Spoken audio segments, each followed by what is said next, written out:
Hi everyone, and welcome to Storytime with Miss Yumi. Today's book is Owen by Henkes. Owen had a fuzzy yellow blanket. He'd had it since he was a baby. He loved it with all his heart. Fuzzy goes where I go, said Owen, and Fuzzy did. Upstairs, downstairs, in between, inside, outside, upside down. Fuzzy likes what I like, said Owen, and Fuzzy did. Orange juice, grape juice, chocolate milk, ice cream, peanut butter, applesauce cake. Isn't he getting a little too old to be carrying that thing around? Asked Mrs. Tweezers. Haven't you heard of the blanket fairy? Owen's parents hadn't. Mrs. Tweezers filled them in. That night, Owen's parents told Owen to put Fuzzy under his pillow. In the morning, Fuzzy would be gone, but the blanket fairy will leave an absolutely wonderful, positively perfect, especially terrific big boy gift in its place. Owen stuffed Fuzzy inside his pajama pants and went to sleep. No blanket fairy, said Owen in the morning. No kidding, said Owen's mother. No wonder, said Owen's father. Fuzzy's dirty, said Owen's mother. Fuzzy's torn and ratty, said Owen's father. No, said Owen, Fuzzy is perfect. And Fuzzy was. Fuzzy played Captain Plunger with Owen. Fuzzy helped Owen become invisible.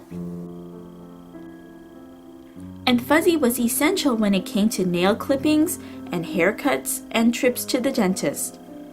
Can't be a baby forever, said Mrs. Tweezers.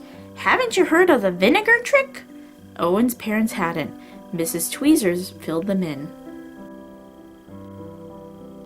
When Owen wasn't looking, his father dipped Owen's favorite corner of Fuzzy into a jar of vinegar. Owen sniffed it and smelled it and sniffed it. He picked a new favorite corner. Then he rubbed the smelly corner all around in his sandbox, buried it in the garden, and dug it up again. Good as new, said Owen. Fuzzy wasn't very fuzzy anymore, but Owen didn't mind. He carried it and wore it and dragged it. He sucked it and hugged it and twisted it. What are we going to do? Asked Owen's mother. School is starting soon, said Owen's father. Can't bring a blanket to school, said Mrs. Tweezers. Haven't you heard of saying no? Owen's parents hadn't. Mrs. Tweezers filled them in.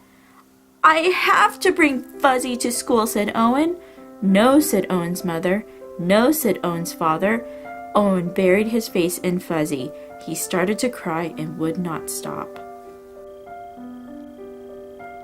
Don't worry, said Owen's mother. It'll be all right, said Owen's father. And then suddenly Owen's mother said, I have an idea. It was an absolutely wonderful, positively perfect, especially terrific idea. First she snipped, then she sewed, and then she snipped again and sewed some more. Snip, snip, snip, sew, sew, sew. Dry your eyes, wipe your nose. Hooray, hooray, hooray! Now Owen carries one of his not-so-fuzzy handkerchiefs with him wherever he goes. And Mrs. Tweezers doesn't say a thing. And that was the story of